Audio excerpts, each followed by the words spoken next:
E a primeira pergunta que eu quero fazer é super direta. A gente já vai mostrar o gesto, um monte de pessoa fazendo uma saudação nazista, que eles dizem agora que não é nazista. É exagero quando a gente se refere a essas coisas como nazismo? É uma expressão inadequada? Ou, sim, são ali gestos que não só lembram, mas podem ser chamados de nazistas? Bom dia, Eduardo, bom dia, Cris. Olha, eu costumo dizer que a gente não deve chamar Bolsonaro de nazista, porque a gente não precisa.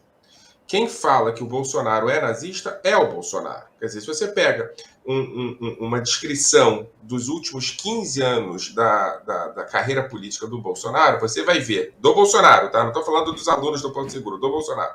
Elogio a Hitler, invenção de um avô alemão que lutou na guerra, abraço a um sósia de Hitler, novamente elogio a Hitler, depois uma defesa dos alunos do Colégio Militar do Rio de Janeiro que possam homenagear o próprio Hitler 3 vezes, tá?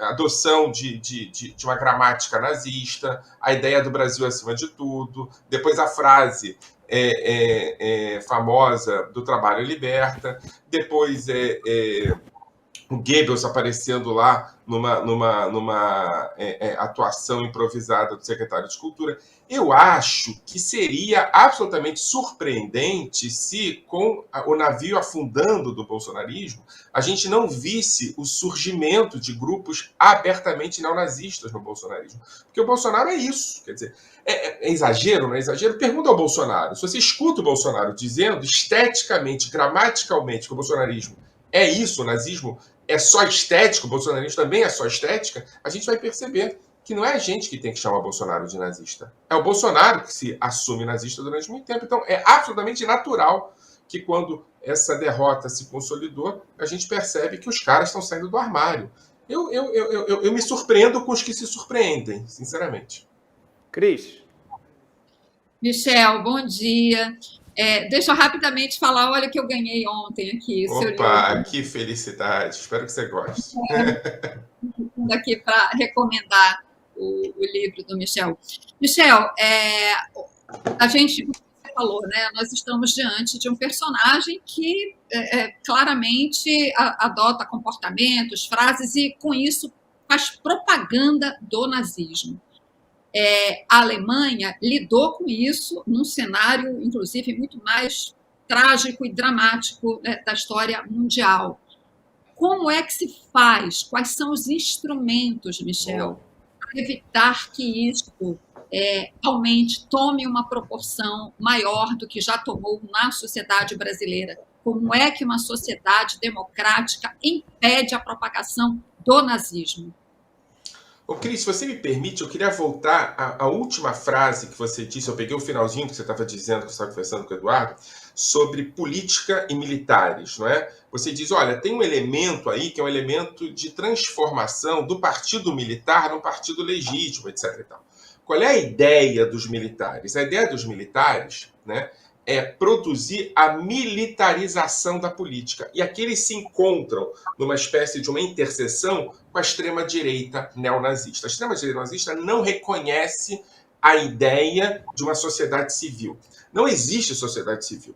Existe uma maioria militarizada, no sentido estético da palavra, que a gente viu ontem em Santa Catarina foi isso, quer dizer, o debate se aquilo era juramento à bandeira ou não era juramento à bandeira é um debate absolutamente pouco importante. Porque o que era aquilo? Era o seguinte, era a conversão de uma sociedade numa perspectiva militarizada. E aqui você tem Mourão e você tem Bolsonaro disputando o que você chamou de espólio, né? Um levando para a extrema-direita neofascista e outro levando para a extrema-direita militarizada. Esse é o debate. E é daí que a gente tem que sair. Aí eu respondo a sua pergunta. A gente tem que sair desse lugar de uma sociedade que abandonou a perspectiva da sociedade civil e caminhar em direção à desmilitarização dos espíritos. Não é? Agora eu acabei de ver uma pesquisa da Quest dizendo, olha, 60% dos bolsonaristas consideram os petistas inimigos. Esse é o espírito que o bolsonarismo produziu. A gente tem que desarmar os espíritos, produzir uma política onde se estruture um diálogo possível entre as diferenças. O nazismo não permite isso, e o bolsonarismo é nazismo. Então a gente tem que se afastar do bolsonarismo, a gente tem que se afastar do nazismo. Nesse sentido, por exemplo, uma das maiores descobertas que eu pessoalmente fiz, e aqui eu estou fazendo uma autocrítica, não só uma crítica, é entender a falência do ensino do Holocausto no Brasil. Não só não resolveu nada, como produziu a ideia que enquanto não houver uma câmara de gás e um campo de concentração morado, a gente não está falando de nazismo. Né? O que isso possibilita? Isso possibilita uma deshistorização do nazismo. O nazismo vira uma coisa mítica. Só existe quando aparece um cara de bigodinho e cabelo repartido. Cá entre nós, apareceu um cara de cabelo repartido, só não tinha o bigodinho. Mas mesmo assim não confiaram que era nazismo. Então a gente está numa situação que a gente tem que refundar a sociedade brasileira, refundar a ideia de sociedade civil e refundar, eu digo isso muito claramente, refundar a educação para o Holocausto, retirando-a de lá e colocando-a numa educação antinazista. Ou seja, não nos importa, em termos de produção de uma pedagogia, 41. O que nos importa é 33. É entender como é que uma sociedade se deixou levar por fanáticos em 33 e 32. Porque 41 é produto disso. Né? Então, assim, tem que tirar da mão, por exemplo, o monopólio do estudo do nazismo das vítimas diretas. Eles não podem ter essa responsabilidade, porque eles não têm capacidade para entender o que está acontecendo hoje, porque não dá para falar que o cara é vítima e tem capacidade para isso. Quem tem capacidade para isso são historiadores, sociólogos, pesquisadores. A gente tem que refundar uma nova educação antinazista. Isso é absolutamente urgente. Só se supera isso com repactuação, o que eu falei antes, e com educação. Não adianta lei, não adianta discurso de ódio contra, o que adianta é educação. É um trabalho longo, árduo, mas que vai dar resultados. Primeiro só mostrar, desculpa. Não, depois eu pergunto. Mostrar os prints, né, na tela aqui desse grupo, só para poder ilustrar, que está na matéria do Estadão também. Então, alguns prints que tinham nesse grupo de alunos. Então, ali, ó, é o Hitler fazendo um coração, né? Não tem dupla interpretação. É um sticker do Hitler. Agora, eu queria mostrar esse vídeo de Santa Catarina, das pessoas fazendo a saudação. Olha, outro vídeo. Então, tudo, enfim, depois quem quiser ver, vale a pena ler essa matéria. Esse é Mussolini, né? Esse é o Mussolini, isso. Uhum. O Mussolini ali tem um vídeo, aí é um vídeo, não é uma foto, né? Eu não dei play nesse vídeo, porque isso é um print de tela, eu acho que as pessoas nem têm esse vídeo lá. Ou se tem, acho que até de uma maneira acertada, não postaram o vídeo para as pessoas não ficarem vendo o vídeo. Mas vamos lá, vamos botar o vídeo de Santa Catarina, para a gente poder...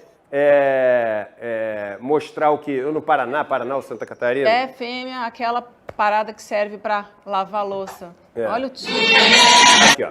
Então vamos lá, vamos mostrar esse vídeo e aí depois eu vou fazer um comentário aqui. São Miguel do Oeste, Santa Catarina. Então tá certo, é Santa Catarina que eu tinha falado.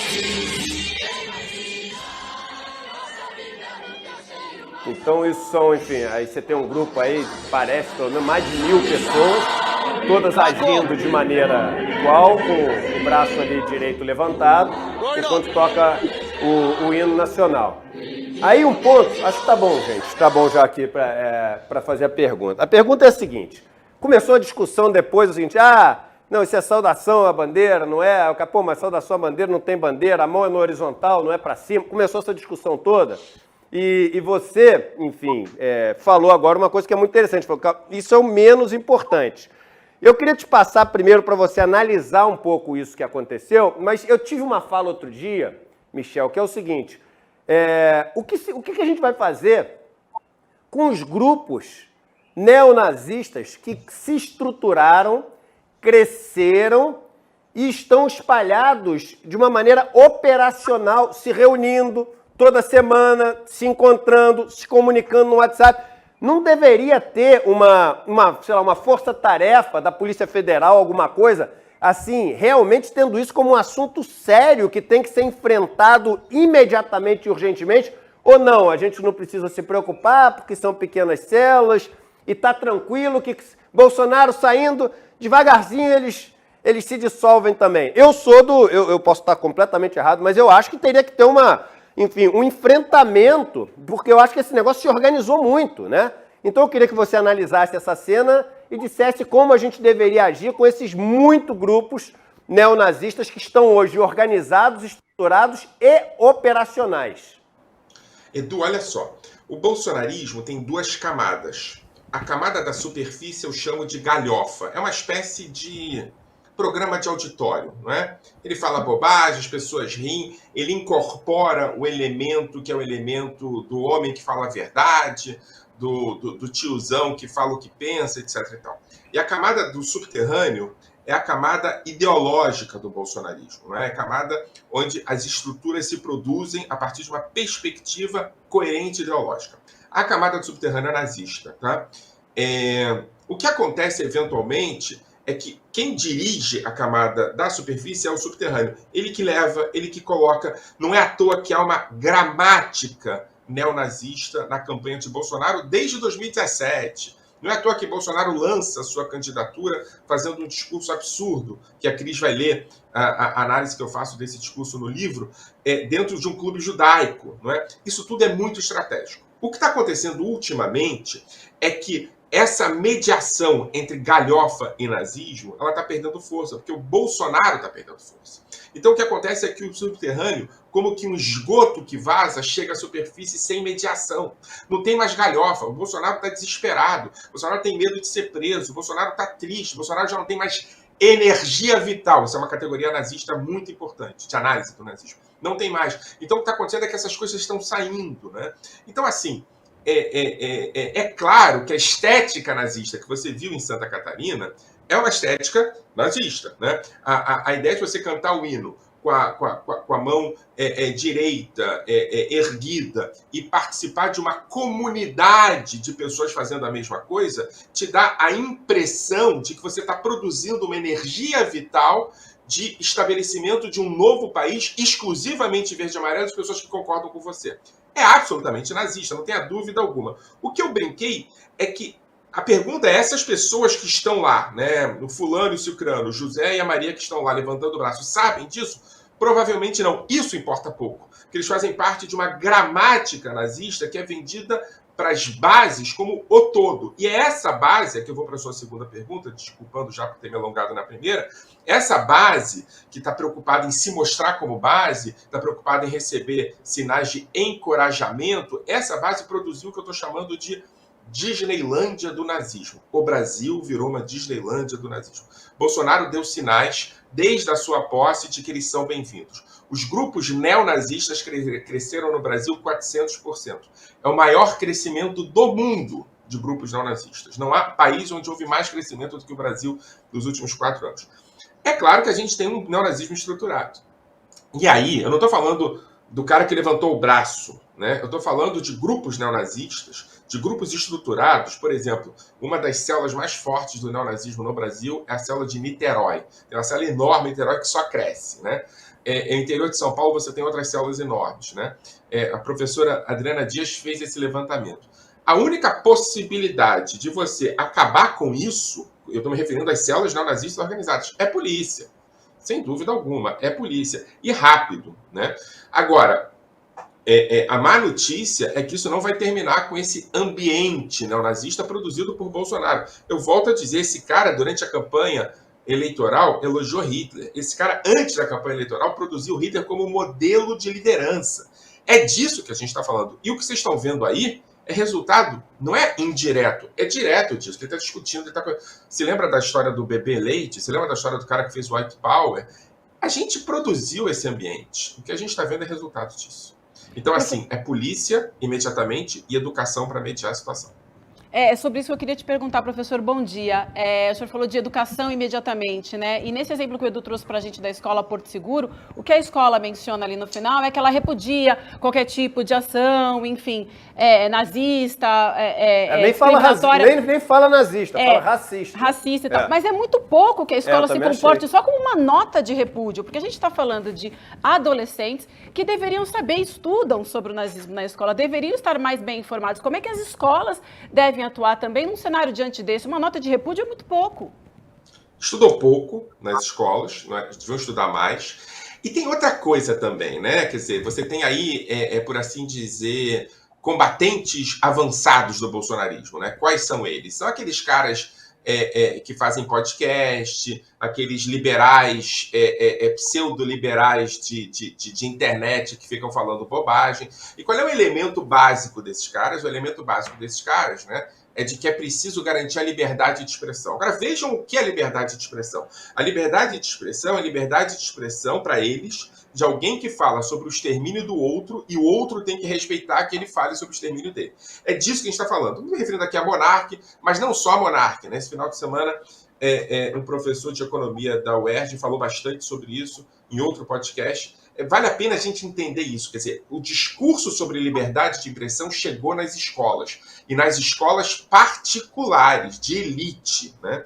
E essas escolas têm que decidir se vão bancar o discurso de liberdade de expressão e garantir que pessoas fiquem falando sobre nazismo em sala de aula, aí é um direito que eles têm, ou efetivamente chamar as crianças pelo nome e dizer, gente, o nome disso é nazismo. E nazismo não dá para entrar aqui. O que eu vejo com a escola sem partido nos últimos 6 anos, com o discurso anti-esquerda nos últimos 6 anos, com um medo dos pais de aluno, porque educação particular tem isso. Educação particular, quem manda é o pai de aluno. E o pai de aluno se nazistificou na ponta. Então tem medo que ele tire o filho e você perca a mensalidade. Eu acho que isso é parte de uma decisão que deve ser feita pela sociedade e que o dono da escola particular deve acatar. E a sociedade deve decidir se nazismo é ou não é aceitável. O que a gente viu aqui é que um cara pode falar durante 5 anos no poder que o nazismo é uma coisa legal e que Hitler é uma figura interessante, ele não foi sequer impedido de continuar no governo. Então a gente está numa situação muito grave. E a situação é grave ao ponto de que quem está produzindo um discurso que limpa o nazismo, que higieniza o nazismo, que possibilita o nazismo, é a elite. Então, assim, o discurso tem que ser um discurso para essa elite. E aí, racismo, extremismo, não é? O discurso não tem que ser esse, não tem que ser contra o racismo, contra o extremismo. Esses meninos estão produzindo, e eu fiz questão de falar sobre Mussolini, porque é um discurso completo, de Hitler a Mussolini, eles sabem o que estão fazendo, né? Educação sobre o nazismo nas escolas é muito ruim, tem 2 ou 3 páginas, e geralmente dada por projetos vinculados às vítimas, né? E, de novo, eu estou dizendo isso mais uma vez que eu acho que é importante. As vítimas não têm que ser responsáveis em ensinar para os outros como elas viraram vítimas. Porque quem produziu as vítimas foi o algoz. Tem que estudar a história do algoz e não das vítimas. Né? A gente tem que entender como é que o nazismo virou o que virou. Como é que durante 6 anos, num país como o Brasil, né, um país do Chico Buarque, um país do samba, um país de uma literatura machadiana, um país desse jeito, como é que esse país virou um país do Bolsonaro durante 5 anos? E como é que depois de 5 anos a gente tem gente fazendo saudação nazista, cantando o hino brasileiro? Essa pergunta tem que ser feita. E a gente pode estudar essa pergunta entendendo como é que o país de Goethe virou o país de Hitler. Né? Agora, tem que estudar. Estudar e punir quem já nazistificou. E quem está produzindo essa nazistificação da sociedade brasileira é a elite branca. É com ela que a gente tem que conversar. Escolas particulares têm que ser chamadas a atenção, lugares onde a elite frequenta, clubes. Por exemplo, esse final de semana, o clube para quem eu torço, uma diretora do clube de futebol para quem eu torço, que ganhou a Copa Libertadores da América, fez um comentário absolutamente xenófobo. Flamengo, vamos dar nome, Flamengo, Ângela Machado, né? Isso. Ângela Machado. Essa mulher não tem que ser demitida, ela tem que ser presa. Que é sergipana, viu? Que? Ela é sergipana. Olha isso, olha que loucura. É por isso que eu digo que as vítimas não têm que ser responsáveis por punir os algozes. Quem tem que produzir uma pedagogia antinazista no Brasil são profissionais disso e não vítimas disso, né? Então, essa mulher não pode fazer um comentário xenófobo na página do maior clube do Brasil. Vamos só explicar, porque às vezes a gente aqui parte do princípio que todo mundo está sabendo o que aconteceu e muita gente está sabendo, mas muita gente não está. Essa é a esposa do Rodolfo Landim, que é o presidente do Clube de Regatas do Flamengo, e que quando ela é uma bolsonarista, enfim, militante, e depois do ato já ilegal e que tinha sido prometido que não seria feito do Rodolfo Landim, de receber os jogadores com o Bolsonaro para receber a taça no dia da eleição, então o Rodolfo Landim se mostrou um cara sem palavra, se mostrou um cara baixo, um cara pequeno, entendeu? Um cara enfim, todo errado, usando o clube de regatas do Flamengo para projetinho pessoal dele. Mas vamos lá. Aí a esposa dele, no dia seguinte, ela faz o seguinte post: ganhamos onde se produz, perdemos onde se passa férias, se referindo ao Nordeste.